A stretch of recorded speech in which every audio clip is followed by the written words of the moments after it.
ಅಪೊಸ್ತಲರ ಕೃತ್ಯಗಳು 17ನೇ ಅಧ್ಯಾಯ ವಚನ 11.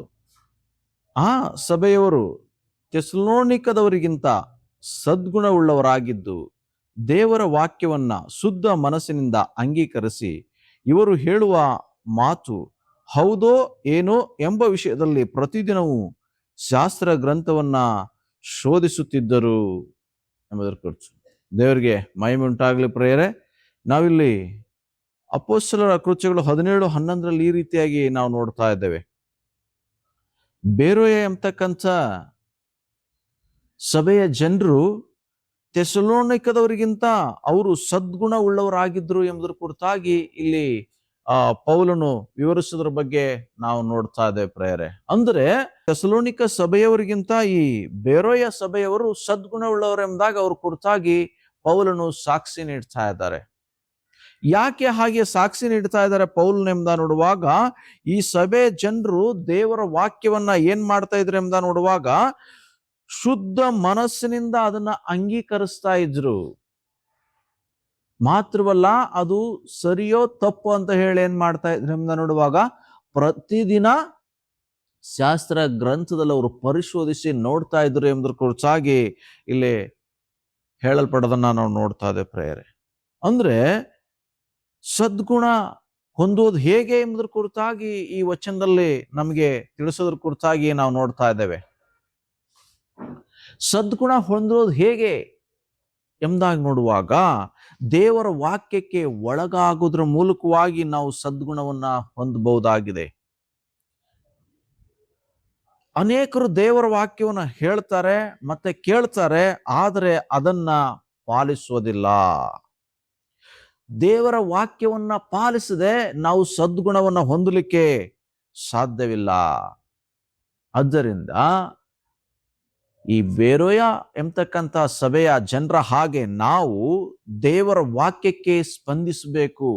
ಕೇಳಿರುವಂತ ವಾಕ್ಯ ಸರಿಯೋ ತಪ್ಪೋ ಎಂಬುದಾಗಿ ನಾವು ದೇವರ ವಾಕ್ಯವನ್ನ ತೆಗೆದು ನೋಡಬೇಕು, ಪರಿಶೋಧಿಸಬೇಕು. ಒಬ್ಬ ಸೇವಕರು ದೇವರ ವಾಕ್ಯವನ್ನು ಹೇಳ್ತಾ ಇದ್ದಾರೆ ಎಂಬ ನೋಡುವಾಗ ಅವರು ಸ್ವಂತ ಆಲೋಚನೆಯಿಂದ ಹೇಳ್ತಾ ಇದ್ದಾರೋ ಅಥವಾ ಅದು ದೇವರ ವಾಕ್ಯದಲ್ಲಿ ಇದೆಯೋ ಇಲ್ವೋ ಎಂಬುದಾಗಿ ಏನ್ ಮಾಡಬೇಕಾಗಿದೆ, ನಾವು ದೇವರ ವಾಕ್ಯವನ್ನ ತಿರುಗಿಸಿ ಓದಿ ನಾವೇನ್ ಮಾಡ್ಬೇಕು, ಅದನ್ನು ಪರಿಶೋಧಿಸಿ ತಿಳ್ಕೋಬೇಕಾಗಿದೆ. ಆ ತಾಳ್ಮೆ ಇವತ್ತು ಜನರಲ್ಲಿ ಇಲ್ಲ. ಅದರಿಂದ ಅನೇಕರು ನೂರಾರು ವರ್ಷಗಳಿಂದ ಕ್ರೈಸ್ತರಾಗಿ ಜೀವಿಸಿದ್ದಾಗ್ಯೂ ಅವರಿಗೆ ದೇವರ ವಾಕ್ಯದ ಜ್ಞಾನ ಇಲ್ಲ. ತಾತನ ಕಾಲದಿಂದ ಮುತ್ತಾತನ ಕಾಲದಿಂದ ನಾವು ದೇವ ಜನರಾಗಿದ್ದೇವೆ, ಕ್ರೈಸ್ತರಾಗಿದ್ದೇವೆ ಎಂಬುದಾಗಿ ಹೇಳ್ಕೊಳ್ತಕ್ಕಂಥ ಅನೇಕರನ್ನು ನಾನು ಕಂಡಿದ್ದೇನೆ. ಅವರಿಗೆ ಅನ್ಯರಿಗಿಂತಲೂ ಕಡಿಮೆ ವಾಕ್ಯದ ಜ್ಞಾನ, ಲೋಕದವರ ಹಾಗೆ ಅವರ ಜೀವಿತ. ಕಾರಣ, ವಾಕ್ಯವನ್ನು ಕೇಳಿಸ್ಕೊಂತಾರೆ, ಒಂದು ಕಿವಿಯಿಂದ ಇನ್ನೊಂದು ಕಿವಿಯಿಂದ ಬಿಡ್ತಾರೆ. ಅದು ಸರಿಯೋ ತಪ್ಪೋ ಯಾವುದರ ಪರಿಜ್ಞಾನವೂ ಇಲ್ಲ. ವಾಕ್ಯದ ಜ್ಞಾನವಿಲ್ಲದೆ ಲೋಕದವರ ಹಾಗೆ ಅವರು ನಡ್ಕೊಳ್ಳೋದನ್ನ ನಾವು ಗಮನಿಸಬಹುದಾಗಿದೆ ಪ್ರಿಯರೇ. ಅದರಿಂದ ಇವತ್ತು ನಾವು ದೇವರ ವಾಕ್ಯವನ್ನು ಕೇಳುವಾಗ ಅದನ್ನೇನ್ ಮಾಡಬೇಕಾಗಿದೆ, ಅದಕ್ಕೆ ಸ್ಪಂದಿಸ್ಬೇಕು. ಸ್ಪಂದಿಸ್ಬೇಕಂದ್ರೆ ಏನ್ ಮಾಡ್ಬೇಕು, ಫಸ್ಟ್ ಅದು ಸರಿನಾ ತಪ್ಪ ಅಂತ ಹೇಳಿ ತಿಳ್ಕೊಬೇಕು. ಹೇಗೆ ತಿಳ್ಕೊಳ್ಳೋದು, ನಾವು ಪ್ರತಿನಿತ್ಯ ದೇವರ ವಾಕ್ಯವನ್ನ ಧ್ಯಾನ ಮಾಡುವಾಗ, ನಾವು ವೈಯಕ್ತಿಕವಾಗಿ ಬೈಬಲನ್ನು ಓದುವಾಗ, ಅದರತಕ್ಕಂಥ ಸತ್ಯಗಳನ್ನ ತಿಳಿದುಕೊಳ್ಳುವಾಗ, ಇನ್ನೊಬ್ಬರ ಬೋಧನೆ ಸರಿಯೋ ತಪ್ಪೋ ಎಂಬುದಾಗಿ ನಮಗೆ ಗೊತ್ತಾಗ್ತದೆ.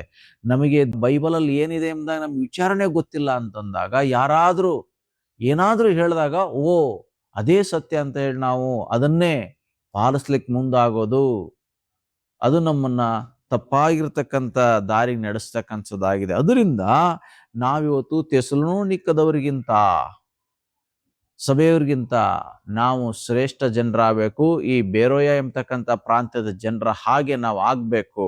ಅವರು ದೇವರ ವಾಕ್ಯವನ್ನು ಕೇಳಿಸ್ಕೊಂತಾ ಇದ್ರು, ಪ್ರತಿನಿತ್ಯ ಅದನ್ನು ಪರೀಕ್ಷಿಸ್ತಾ ಇದ್ರು, ತಪ್ಪೋ ಸರಿನಾ ಅಂತ ಹೇಳಿ. ಹಾಗೆ ಇವತ್ತು ನಾವೇನ್ ಮಾಡ್ಬೇಕಾಗಿದೆ, ಹಾಗೆ ಮಾಡ್ಬೇಕಪ್ಪ ಅಂದ್ರೆ ನಾವೇನ್ ಮಾಡ್ಬೇಕು, ದೇವರ ವಾಕ್ಯಕ್ಕೆ ಸ್ಪಂದಿಸ್ಬೇಕು. ದೇವರ ವಾಕ್ಯಕ್ಕೆ ನಾವು ಯಾವಾಗ ಸ್ಪಂದಿಸ್ತೇವೋ ಅವಾಗ ಸತ್ಯ ತಿಳ್ಕೊಂತೇವೆ. ದೇವರ ವಾಕ್ಯ ಸ್ಪಂದಿಸುವಾಗ ನಮಗೇನಾಗ್ತದೆ ಅಂತಂದ್ರೆ ನಮ್ಮ ಜೀವಿತ ಮಾರ್ಪಡಿಸೋದೆ, ನಮ್ಮ ಕೋಪ ಪ್ರೀತಿಯಾಗಿ ಮಾರ್ಪಡ್ತದೆ, ನಮ್ಮ ದ್ವೇಷ ಅನುಕಂಪವಾಗಿ ಮಾರ್ಪಡಿಸದೆ, ನಾವು ಎಲ್ಲರನ್ನ ದೂರ ಮಾಡ್ತಕ್ಕಂಥ ಮನಸ್ಸು ಏನ್ ಮಾಡ್ತದೆ, ಎಲ್ಲರೊಟ್ಟಿಗೆ ಸೇರುವ ಹಾಗೆ ಎಲ್ಲರೊಟ್ಟಿಗೆ ಬೆರೆಯುವಂತೆ ಮಾಡ್ತದೆ. ನಾವು ನಮಗಾಗಿ ಜೀವಿಸಬೇಕೆಂಬ ಯೋಚನೆನ ಬಿಟ್ಟು ಇತರರಿಗಾಗಿ ಜೀವಿಸಬೇಕೆಂಬ ಆಲೋಚನೆ ನಮ್ಮಲ್ಲಿ ಉಂಟಾಗುತ್ತೆ. ಯಾವಾಗ? ನಾವು ದೇವರ ವಾಕ್ಯಕ್ಕೆ ಸ್ಪಂದಿಸುವಾಗ. ಮಾತ್ರವಲ್ಲ, ಹೊಂದಾಣಿಕೆ ಇಲ್ಲದ ಜೀವನದಲ್ಲಿ ಏನಾಗ್ತದೆ? ಹೊಂದಾಣಿಕೆ ಉಂಟಾಗ್ತದೆ ದೇವರ ವಾಕ್ಯಕ್ಕೆ ಸ್ಪಂದಿಸುವಾಗ. ದೇವರ ವಾಕ್ಯಕ್ಕೆ ಯಾವಾಗ ನಾವು ಸ್ಪಂದಿಸ್ತೇವೋ, ಒಳಗಾಗ್ತೇವೋ, ಆಗ ಕೆಟ್ಟ ಯೋಚನೆ ಹೋಗಿ ನಮ್ಮಲ್ಲಿ ಒಳ್ಳೆ ಯೋಚನೆ ಮೂಡ್ತದೆ.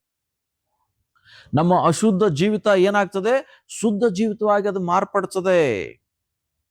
ನಮಗೆ ಅರಿವಾಗ್ತದೆ ನಾವು ಲೋಕಕ್ಕಾಗಿ ಜೀವಿಸುವವರಲ್ಲ, ಕ್ರಿಸ್ತನಿಗಾಗಿ ಜೀವಿಸುವರು ಎಂಬತಕ್ಕಂಥ ಅರಿವು, ಜ್ಞಾನ ನಮಗೆ ಉಂಟಾಗ್ತದೆ. ಇದು ದೇವರ ವಾಕ್ಯಕ್ಕೆ ಇರ್ತಕ್ಕಂಥ ಶಕ್ತಿಯಾಗಿದೆ. ಈ ವಾಕ್ಯಕ್ಕೆ ನಾವು ಒಳಗಾಗುವಾಗ ನಾವೇನಾಗ್ತೇವೆ ಅಂತಂದ್ರೆ ಸದ್ಗುಣವನ್ನ ಹೊಂದ್ಕೊಳ್ಳಕ್ಕೆ ಸಾಧ್ಯ. ಸದ್ಗುಣವನ್ನು ಹೊಂದಿಕೊಂಡು ಯೇಸು ಕ್ರಿಸ್ತನು ಹೇಗೆ ಈ ಲೋಕದಲ್ಲಿ ಜೀವಿಸಿದ್ನೋ ಹಾಗೆ ನಾವು ಜೀವಿಸ್ಲಿಕ್ಕೆ ಸಾಧ್ಯ ಆಗ್ತದೆ ಪ್ರೇರೆ. ಅದರಿಂದ ನಮ್ಮನ್ನು ನಾವು ದೇವರ ಹಸ್ತಕ್ಕೆ ಒಪ್ಪಿಸ್ಕೊಡೋಣ. ಸ್ವಾಮಿ, ನಿನ್ನ ವಾಕ್ಯಕ್ಕೆ ನಾನು ಒಳಗಾಗಬೇಕು, ಸ್ಪಂದಿಸಬೇಕು. ಆ ಮೂಲಕವಾಗಿ ನಾನು ಸದ್ಗುಣವನ್ನು ಹೊಂದಿಕೊಂಡು ಭಕ್ತಿಯಲ್ಲಿ, ಭಯದಲ್ಲಿ ಬೆಳಿಬೇಕು. ಈ ಲೋಕದಲ್ಲಿ ಇರುವಷ್ಟು ಕಾಲ ನಾನು ಭಕ್ತಳಾಗಿ ಜೀವಿಸುವಂತೆ, ನಿನ್ನ ನಾಮವನ್ನು ಮಹಿಮೆ ಮಾಡುವಂತೆ, ನೀನು ನನ್ನ ಈ ಭೂಮಿಗೆ ಕಳಿಸಿರುವಂತ ಉದ್ದೇಶವನ್ನ ಆ ಮೂಲಕವಾಗಿ ನಾನು ಈಡೇರಿಸುವಂತೆ ನನಗೆ ಕೃಪೆ ಮಾಡು ಎಂಬುದಾಗಿ ಪ್ರಾರ್ಥನೆ ಮಾಡಿಕೊಳ್ಳೋಣ.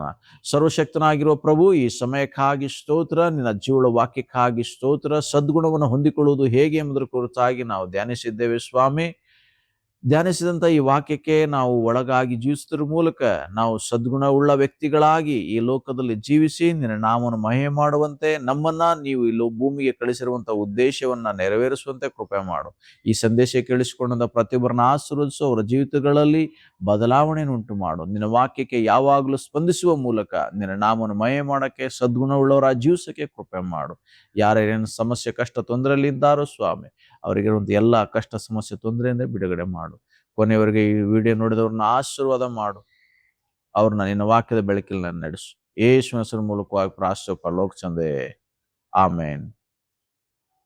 ಈ ಒಂದು voice of god messenger channel ಬರುವಂತಹ ಸಂದೇಶಗಳನ್ನ ಪ್ರತಿದಿನ ಆಲಿಸೋದಕ್ಕೋಸ್ಕರವಾಗಿ ನೀವು ಈ ಚಾನೆಲ್ ಸಬ್ಸ್ಕ್ರೈಬ್ ಮಾಡ್ಕೊಳ್ಳಿ. ಆ ಮೂಲಕ ಪ್ರತಿದಿನ ನಾವು ಹಾಕುವಂತ ವಿಡಿಯೋ ನಿಮಗೆ ನೋಟಿಫಿಕೇಶನ್ ಬರುತ್ತೆ. ಆಗ ನೀವು ಏನ್ ಮಾಡ್ಬೋದು ಅಂದ್ರೆ ದೇವರ ವಾಕ್ಯವನ್ನ ಕೇಳಿಸ್ಕೋಬಹುದು. ಮತ್ತೆ ನಿಮ್ಮ ಸ್ನೇಹಿತರಿಗೂ ಸಹ ಈ ಒಂದು ಚಾನೆಲ್ ಕುರಿತಾಗಿ ಪರಿಚಯಿಸಿಕೊಡ್ರಿ.